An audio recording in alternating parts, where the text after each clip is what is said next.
What is the key to unity? What brings people together? Is it a leader who manages to bring the people and unite them together as one? Or is it not about a leader? Is it about an idea that draws the masses and brings people together towards a common cause?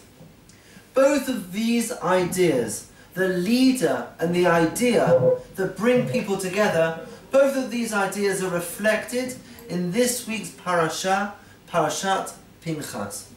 Moshe Rabbeinu realizes that he's coming to the end of his time period as leader.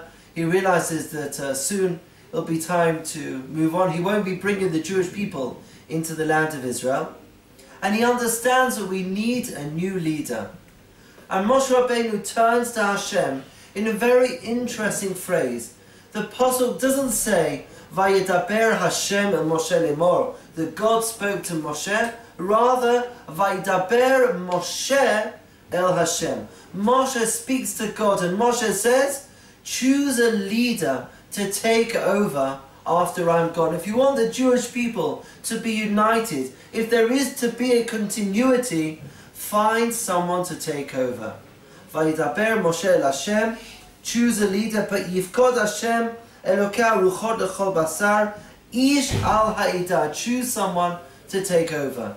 And Hashem says to Moshe Rabbeinu, take Yehoshua. Moshe Rabbeinu says we need a leader. And what does HaKadosh Baruch Hu do immediately after this parasha? Immediately afterwards we read, Vayidaber Hashem el Moshe lemor, Tzav et bnei Yisrael v'amarta alehem et korbani lachmi li'ishai. Immediately after this story of the succession from Moshe to Yehoshua, God commands Moshe Rabbeinu, it's time to tell the Jewish people to offer up korbanot. And Rashi, at the beginning of this parasha of the korbanot, tells us, Ad she'ata mitzavani al banai, tzaveh et banai alai. God says to Moshe Rabbeinu, before you tell me, HaKadosh Baruch Hu, that I need to appoint a leader for my children, for the Jewish people, tell the Jewish people that they have a job. They have to do something for me. And HaKadosh Baruch Hu commands Moshe Rabbeinu about the korbanot, the korban tamid, the korban musaf, for Shabbat, for Yom Tov, and for Rosh Chodesh as well. And what HaKadosh Baruch Hu is telling Moshe Rabbeinu is that in order for the people to be united, it isn't just about a leader, but it's also about an idea. They need to have a shared goal. Together, the korbanot, the sacrifices, draw the Jewish people closer to Hashem. And once we are together, united with the same goal, then we can turn to a leader to guide us as well.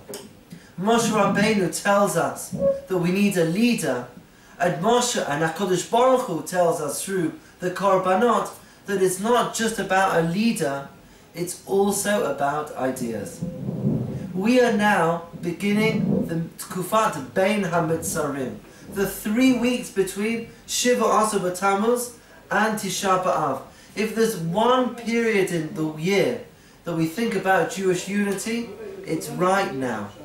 And I think an idea that emerges from this concept of unity, one very important idea emerges, that unity will only work when we have a shared goal.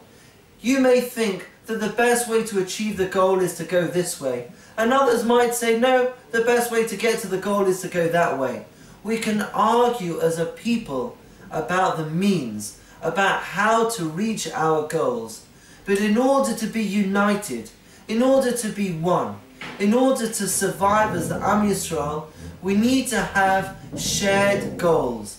And when we have the shared goals, we can argue from today till tomorrow about the means, and we'll find a way of doing it. But I want to bless us all, particularly now, during Bein HaMitzarim, during the 3 weeks, that we should find our shared goals. Allow our goals to unite us. And then when you say do it this way, or I say do it that way, when we argue about the means, we'll still remain together as one. May we all be blessed to achieve that unity of goals, and through that, Binyan Beit HaMikdash, Bimheira B'Yameinu, Amen.